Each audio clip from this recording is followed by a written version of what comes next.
keajaiban sejarah di mana tempat kita mengeksplorasi warisan budaya dunia. Bersama saya tentunya, kenalkan nama saya Nur Sederhana dari Prodi PGMI kelas 5A IAIN Kediri. Tapi saya tidak sendiri, ditemani oleh dua teman diskusi kita yang tidak kalah kerennya, yaitu ada Kak Norea dan juga Kak Uswa. Boleh dikenalan dulu Kak, biar teman-temannya yang ngomong ini biar tahu. Halo semua, perkenalan, nama saya Naya. Nah, topik hari ini tuh benar-benar menarik ya, karena membahas tentang sejarah, yaitu arsitektur Safawi, pilar keindahan Persia. Halo, bertemu dengan saya perkenalkan Uswa Sana. Jadi dinasti Safawi tidak hanya berpengaruh dalam politik dan agama, tetapi juga meninggalkan jejak seni dan arsitektur yang abadi loh. Siap untuk menyelami keindahannya? Siap dong. Yuk kita mulai podcast ini dengan kronologi bagaimana pembangunan arsitektur kerajaan Safawi. Jadi dinasti Safawi itu memerintah Persia dari tahun 1501 hingga 1736. Wah, sudah lama sekali ya kalau kita hitung itu ada berapa tahun Masehi. Dan mereka itu terkenal dengan usahanya, yaitu melakukan Persia di bawah Islam Syiah. Nah, arsitektur mereka itu juga menemukan ambisi tersebut. Iya, benar sekali. Mereka mengadaptasi gaya arsitektur dari dinasti sebelumnya, seperti Seljuk dan Timurid. Tapi di era Shah Abbas I, mereka menciptakan identitas baru dalam seni bangunan. Shah Abbas I itu memang visioner. Salah satu pencapaian terbesarnya di masa pemerintahannya adalah pembangunan Isfahan sebagai ibu kota baru. Nah, di sana ada alun-alun Jahan yang dimiliki Masjid Sisa. Oh, jadi Masjid Sisa ini kayak benar-benar rekonstruksi ya menurut aku, karena kubah birunya itu mungkin bisa kalian lihat, kubah birunya itu dihiasi oleh mosaik keramik, dan juga ilmunya Mega dan juga interiornya itu juga dipenuhi kategori, jadi tidak polosan yang benar-benar mencerminkan antara perpaduan spiritualis dan juga seni. Iya, dan jangan lupa penggunaan ruang publik seperti alun-alun juga sangat inovatif, karena alun-alun itu tidak hanya tempat berkumpul saja, tapi juga sebagai simbol harmoni antara agama, pemerintahan, dan perdagangan. Yang tidak kalah menariknya, struktur tersebut mempunyai fungsi sosial yang erat dengan kehidupan masyarakat Persia pada saat itu. Mereka tidak hanya membangun untuk estetika saja, tetapi juga untuk berkelanjutan selanjutnya.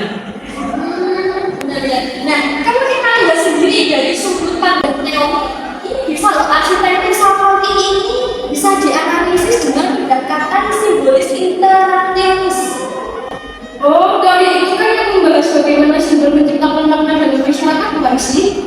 Betul, misalnya kubah biru pada mereka bukan hanya sekedar desain, tetapi juga simbol surga dalam Islam. Orang yang masuk ke dalam masjid itu akan merasa seperti diangkat ke dinasti sendiri yang tinggi. Wah, benar-benar sangat luar biasa ya teman-teman.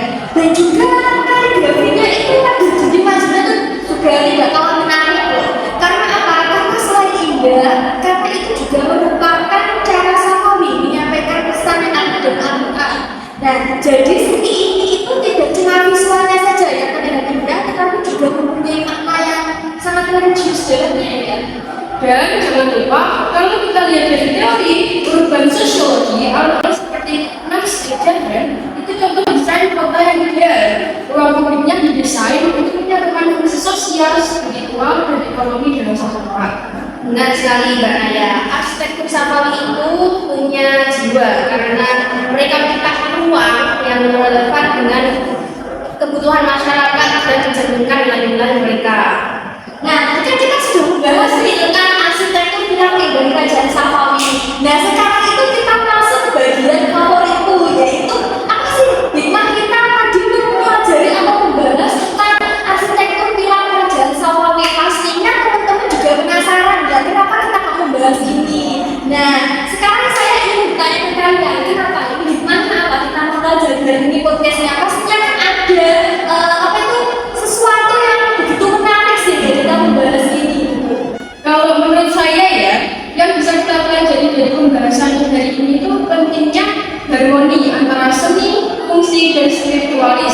Mereka mengajarkan bahwa desain yang baik harus punya makna lebih dari sekedar estetika. Sangat setuju saya.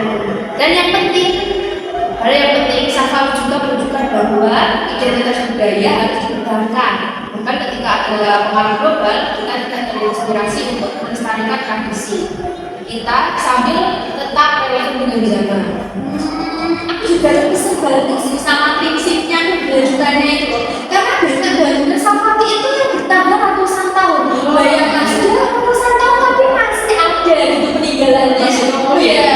Jadi kan berarti menunjukkan ya betapa pentingnya peninggalan dalam material pemilihan bangunan. Kan semisal kalau kita ingin membangun sesuatu, tapi kalau semisal materialnya itu gampang rapuh, kan mestinya kan mungkin peninggalannya masih nggak ada ya. Tapi kan kalau materialnya itu sudah kuat, kalau jadi kan peninggalannya masih bisa kita lihat gitu.